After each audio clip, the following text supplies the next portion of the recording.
You follow your passion. Ilaben NIMCJ એટલે કે national institute of mass communication and જર્નલિઝમના director છે. એ સિવાય ઇલાબેન એક મલ્ટી ટેલેન્ટેડ લેડી છે. આપણી નારીત્વમનું થીમ સોંગ જે છે એના એ રાઇટર છે. સાથે સાથે એમને ક્રિકેટનો પણ ખૂબ જ શોખ છે. અને ઇલાબેન હંમેશા કોઈ પણ જાતની વાત મૂકો તો એની હેલ્પ કરવા હંમેશા રેડી હોય છે. નારીત્વમમાં આજે જે કોઈ ટોક શોમાં આવે છે એ દરેક સુપર ટીમ મેમ્બરનો ખૂબ ખૂબ ફાળો છે. આજે ઇલાબેનનો ખૂબ સુંદર મજાનો ટોપિક ફોલો યોર પેશન એમના જ અવાજથી સાંભળીએ, એમની પાસેથી જાણીએ.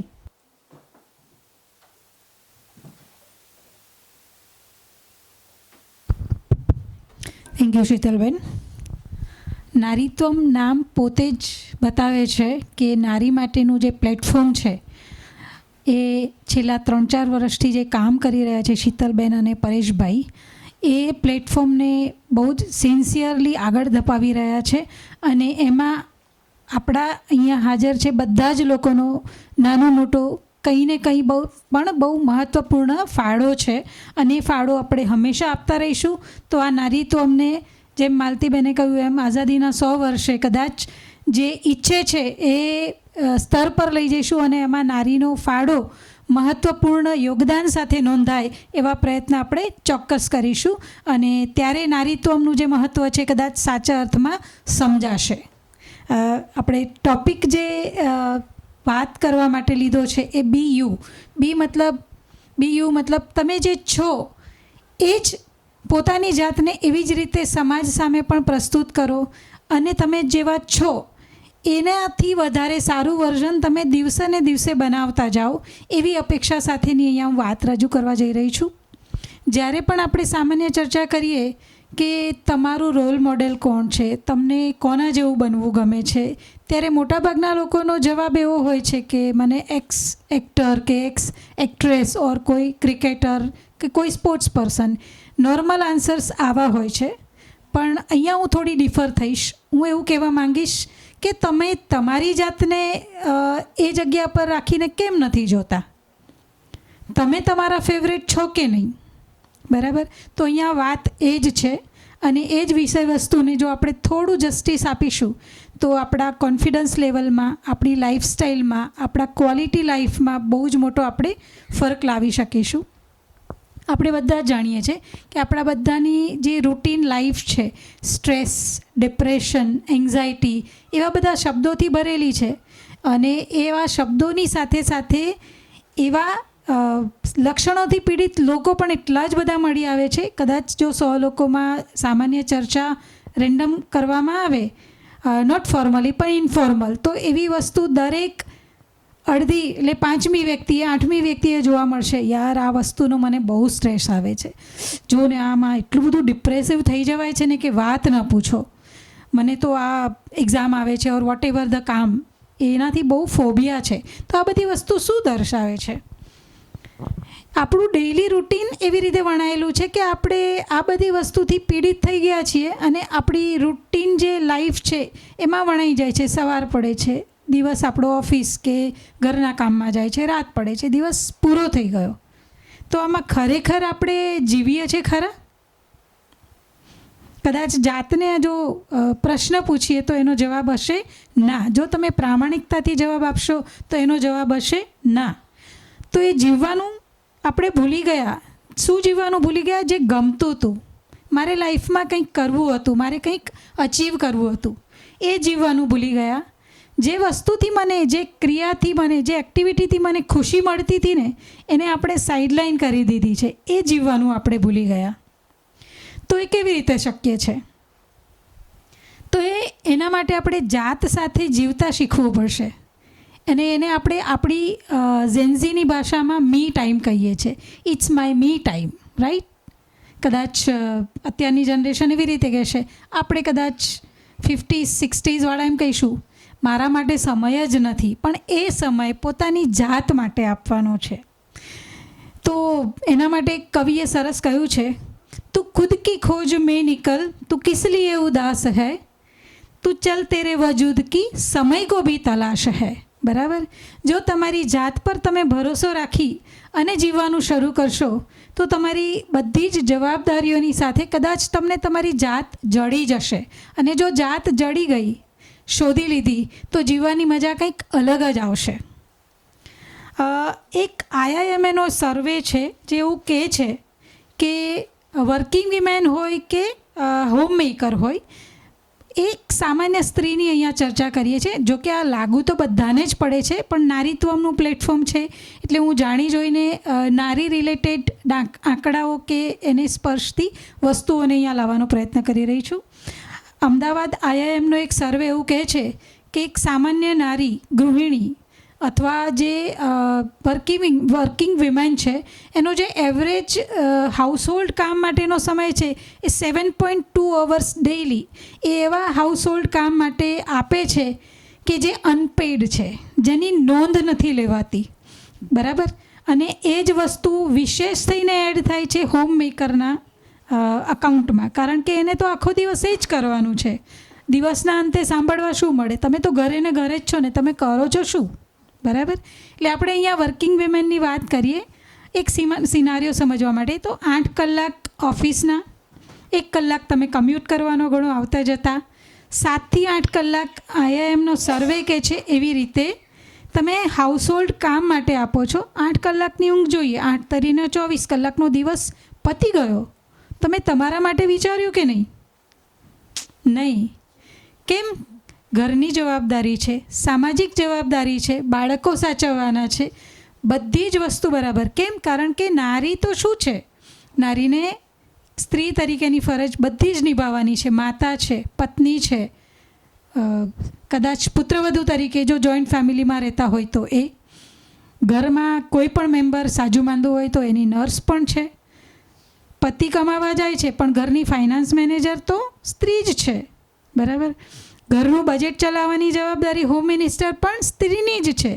જો આવું બધું મલ્ટિપલ કામ કરે છે અને એ સ્ત્રી માનો કે બીમાર થઈ જાય છે તો તમારી પરિવારની જે રૂટીન ક્રિયાઓ છે બધી અટકી જાય છે. બરાબર. તો સ્ત્રી અહીંયા થોડી સ્વાર્થી થઈને જો પોતાના માટે દિવસની વધારે નહીં, ખાલી 15 થી 20 મિનિટ આપવાનું શરૂ કરે તો એમાં કંઈ ખોટું નથી. બરાબર. પોતે સ્વસ્થ હશે, પોતે ખુશ હશે તો પરિવારની જવાબદારી બહુ જ સરસ રીતે નિભાવી શકશે. મેન્ટલ હેલ્થના જે એક્સપર્ટ્સ છે, જેને સાયકોલોજિસ્ટ આપણે સાયકિયાટ્રિસ્ટ કહીએ અથવા મનોચિકિત્સક કહીએ છીએ, એવા લોકોનો દાવો છે કે જો દિવસની 15 થી 20 મિનિટ દરેક વ્યક્તિ, અહીંયા સ્ત્રી કે પુરુષ લાગુ નથી પડતું, પણ 15 થી 20 મિનિટ જો પોતાને ગમતી પ્રવૃત્તિ માટે આપવામાં આવે તો એ માણસ વધારે ખુશ રહી શકે છે અને વધારે સારી રીતે પોતાની રૂટીન લાઈફને મેનેજ કરી શકે છે. બરાબર. તો અહીંયા માત્ર વાત થાય છે 15 થી 20 મિનિટ માટે દિવસના સ્વાર્થી બનવાની. સ્વાર્થી બનવાનો મતલબ એવો બિલકુલ નથી કે તમે પરિવારની જવાબદારીમાંથી હાથ ઉપર કરી લો, બાળકોને કહી દો ના ના આ તો મારો મી ટાઈમ છે, હું નહીં સાંભળું. એવું બિલકુલ નથી. એ વાત માત્ર થાય છે કે મી ટાઈમમાં તમને શું ગમે છે, એવું કયું કામ છે જે તમને ગમે છે. બરાબર. દાખલા તરીકે મને સ્પોર્ટ્સની કંઈક વાત હોય, સ્ક્રીન પર ક્રિકેટ આવતી હોય તો હું સૌથી પહેલાં બધા કામ પડતા મૂકીને ત્યાં જોવા જઈશ. અને જો રમવાની વાત આવે ને તો એના માટે મને હાથ પગ શરીર કશું જ ના દુખે. વર્ષના કોઈ પણ દિવસે એમ કે ક્રિકેટ રમવાનું છે તો હું પહેલી વ્યક્તિ હોઈશ, કારણ કે મને ખબર છે એ મારું પેશન છે. દરેક વ્યક્તિના ખૂણામાં, મનના ખૂણામાં કોઈક ખૂણે દરબાયેલી ઈચ્છા છે જ. મને ડાન્સિંગ ગમે છે, મને સિંગિંગ ગમે છે, મને ક્રાફ્ટ કરવું છે, મને સ્પોર્ટ્સમાં ઇન્ટરેસ્ટ છે, કોઈને બહુ સરસ લખતા આવડે છે, પણ એ એક્સપ્લોર કરવા માટે ટાઈમ નથી મળતો. કેમ? કારણ કે મારી રૂટીન ડેઇલી લાઈફમાંથી મને સમય જ નથી. તો આના માટે જવાબદાર કોણ?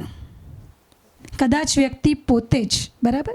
તમને ખબર છે તો અહીંયા મારો આગ્રહ માત્ર એટલો છે, તમે બધા જ રોલ બહુ જ સરસ રીતે નિભાવો છો અને નિભાવશો જ. થોડાક પોતાના માટે પણ દિવસની 15 મિનિટ આપતા થઈ જાઓ ને. બરાબર.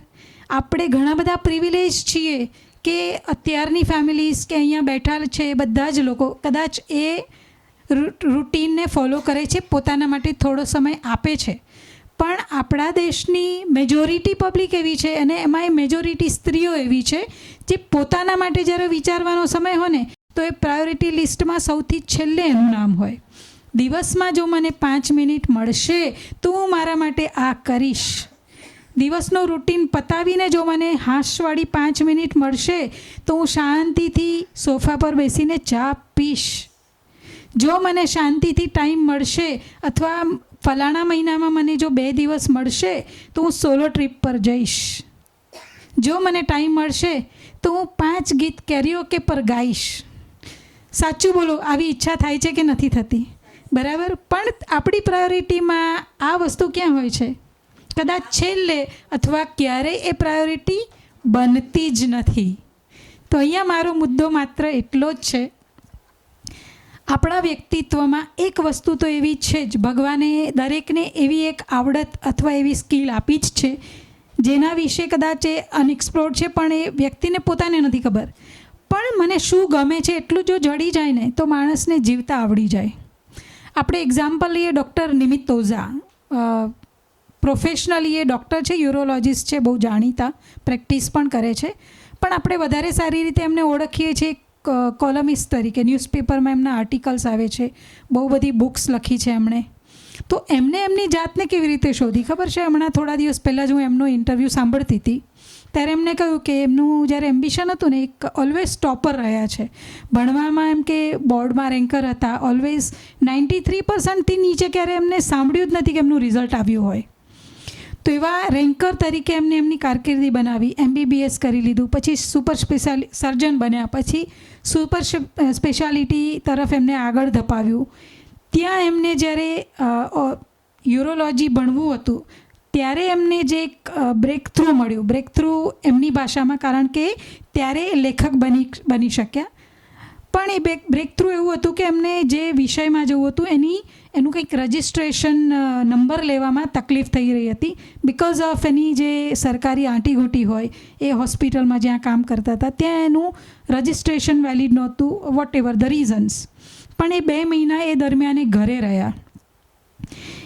રહ્યા ત્યારે શરૂઆતમાં તો બહુ જ કંટાળ્યા, પણ એ મનોમંથન કરતા ગયા અને પોતાનું ફ્રસ્ટ્રેશન, યુરોલોજી પૂરું નહીં કરી શકવા પાછળનું જે ફ્રસ્ટ્રેશન હતું ને, એમને એમના કાગળ પર ઉતારવાનું શરૂ કર્યું. અને જ્યારે લખીને એમના સિનિયર્સને શેર કરતા રહ્યા ત્યારે ખબર પડી કે ભાઈ, આ તું શું કરે છે? તું માત્ર કાગળિયા પર કશું ટપકાવતો નથી, તું તો બહુ જ સરસ લખી રહ્યો છે, તારી લાગણીઓ પેન ડાઉન કરી રહ્યો છે. ત્યારે જન્મ થયો એ ડૉક્ટર નિમિત્ત ઓઝામાંથી એક લેખક નિમિત્ત ઓઝાનો. અને એ વસ્તુ એમને અહીંયા સુધી લઈ આવી કે એમણે બુક્સ લખવાનું શરૂ કર્યું, અને આપણે બધા એમને એક લેખક તરીકે જાણીતા આપણે જાણીએ છીએ. બરાબર. તો મારો અહીંયા આગ્રહ એટલો જ છે, આપણા અંદર છુપાયેલી એક એવી વસ્તુને શોધી લઈએ કે જે આપણને ખુશીની પળ આપે છે, જે કામ કરવાથી આપણા ફેસ પર એક ગ્લો આવી જાય. અરે યાર, મજા આવી ગઈ, આ શબ્દો નીકળી પડે ને, સમજી લો કે એ જ તમારી હોબી છે, એ તમારું પેશન છે. બરાબર. જેમ બધાને ખબર જ છે કે શીતલબેન બહુ જ સરસ સિંગર છે. બરાબર. તો જ્યારે શીતલબેનને ગાતા સાંભળીએ ને ત્યારે એમના ફેસ પર જે ગ્લો હોય ને એ બદલાઈ ગયો હોય, એમની મજા, એમના ફેસ પર એ મજા દેખાઈ આવે. બરાબર.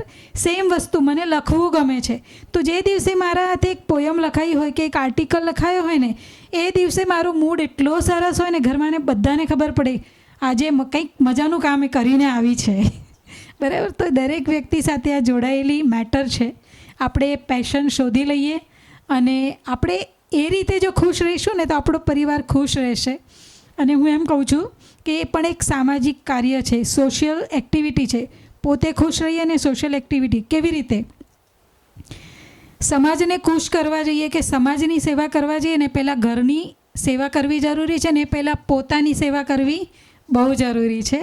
પોતે સ્વસ્થ હોઈશું, પોતે ખુશ હોઈશું, પોતે મજામાં હોઈશું ને તો ઘર પરિવાર એકદમ સરસ ખુશ હશે, હસતો પરિવાર હશે, આજુબાજુમાં ખુશી ફેલાશે. એ જ મેસેજ સમાજમાં જાય છે, સમાજ ખુશ રહેશે. તો આપણે ડિરેક્ટલી ઓર ઇનડિરેક્ટલી સામાજિક કાર્ય કરીએ જ છે. શરૂઆત માત્ર પોતાનાથી કરવાની છે. એટલે કહેવાય છે ને કે દૂસરો કી જય સે પહેલે ખુદ કી જય કરે. તો એ જ વસ્તુ અહીંયા આપણે સેલિબ્રેટ કરવાની છે. અને આ જ વસ્તુને આપણે એવું પણ કહી શકીએ કે જ્યારે એક વ્યક્તિ પોતાના સ્વયંને મળે છે ને ત્યારે તે સર્જન તરફ વળે છે. અને કદાચ ખબર નહીં હોય કે આવું જ એક નાનકડું પેશન, એ પેશન ક્યારેક તમને તમારા જિંદગીના ગોલ સુધી પહોંચાડી દેશે. કદાચ વિચાર્યું નહીં હોય એવા સર્જનાત્મક એક્ટિવિટીઝ તરફ તમને જોડીને લઈ જશે. કદાચ એમાં મિરેકલ્સ પણ થઈ શકે, ઘણી બધી ડેવલપમેન્ટલ એક્ટિવિટીઝ પણ થઈ શકે. એક્ઝામ્પલ આપું, સ્પોર્ટ્સ સાથે મારો સ્કૂલમાં હતી ને ત્યારે નાતો હતો. મેં 93માં સ્પોર્ટ્સ છોડી દીધું. ત્યારે હું એથ્લીટ હતી, સ્ટેટ લેવલ સુધી રમવા જતી હતી વગેરે. એના પછી માત્ર ભણેશ્રી થઈ ગઈ, એટલે સ્ટુડિયસ એકદમ. પછી મને એવું થયું કે ના યાર, આ તો બધું રૂટીન છે, મજા નથી આવતી. એટ ધ એજ ઓફ 43 મને ફરી એક પ્લેટફોર્મ મળ્યું ક્રિકેટ રમવા માટેનું. ત્યારથી પછી હું ક્રિકેટ સાથે જોડાઈ અને પછી મારી જે સ્કિલ્સ લોકો સુધી પહોંચી, બહાર આવી અને મને જે જીવવાની મજા આવે છે એમાં બહુ જ ફરક છે. આઈ એમ એન્જોઈંગ માય લાઈફ. બરાબર. તો હું અહીંયા બેઠેલા દરેક વ્યક્તિને, આ સાંભળી રહેલા દરેક વ્યક્તિને એક રિક્વેસ્ટ કરીશ, ખાલી દિવસની 15 મિનિટ તમારી જાતને આપવાનું શરૂ કરો, તમને મજા પડી જશે. અને એ મજા અને સ્માઇલ જો ફેસ પર આ સાંભળીને પણ આવતું હોય ને તો પોતાની જાતને ખાલી આજે કમિટ કરો. બસ એ શરૂઆત હું આજથી જ કરીશ. અને આજથી વિશેષ કોઈ સારું મુહૂર્ત નથી હોતું. અને એ શરૂઆત કરવા માટે બધા જ ચોઘડિયા શુભ અને લાભ છે. પોતાની જાતને સમય આપવો એ સૌથી મોટું સુખ છે. બરાબર. when you wish to change the world, then you have to be yourself. You have to be you. તમારી કોમ્પિટિશન કોઈ જમાના સાથે નથી, કોઈ રોલ મોડેલ સાથે નથી. You have to become a better version of yourself every day. માત્ર રોજે રોજ તમારે તમારી જાતને બેટર બનાવવાની છે, લોકો સાથે જોડવાની છે. થાય એટલું સમાજ કાર્ય આપણે કરીએ, પણ ખુશ રહીને આજુબાજુમાં 10 લોકોને ખુશી આપીને જે આ કામ કરી શકીએ છીએ એ કદાચ ડોનેશન આપીને નહીં થઈ શકે. કારણ કે સ્ટ્રેસફુલ અને ડિપ્રેસિવ વાતાવરણમાં ખુશી વહેંચવાથી વિશેષ કાર્ય કદાચ મને નથી લાગતું કે કોઈ મોટું બ્લેસિંગ્સ હશે. That's all for today. Thank you Naritvam platform, Shitalben અને પરેશભાઈ, મને આ પ્લેટફોર્મ આપવા માટે. કદાચ મારી વાતમાં મારું સ્વાર્થીપણું ક્યાંક દેખાયું હોય તો મને એવી રીતે જુઓ તો પણ વાંધો નથી. પણ તમે જો તમારી જાતને કમિટ કરતા હોય 10 મિનિટ 15 મિનિટ આપવાનું, તો I will be the happiest person today. અને એ સ્વાર્થી હું એટલા માટે બનીશ કારણ કે હું ખુશ છું, મારા પરિવારને ખુશ રાખું છું અને હું જ્યાં જઈશ ત્યાં એ ખુશી સ્પ્રેડ કરવાનું કામ કરીશ. અને એટલું સામાજિક કાર્ય હું ચોક્કસ કરીશ. એ કમિટમેન્ટ આ પ્લેટફોર્મ પર પણ આપું છું અને હંમેશા આપીશ. Thank you very much. ખૂબ જ ઇન્સ્પાયરિંગ, મજા આવી ગઈ. અને ચોક્કસ અમે અમારા પેશનને ફોલો કરીશું. બરાબર ને? Thank you Ilaben. ઈલા મેમના શબ્દો ખૂબ જ સુંદર હતા. આપણે જો નારીઓની વાત કરવામાં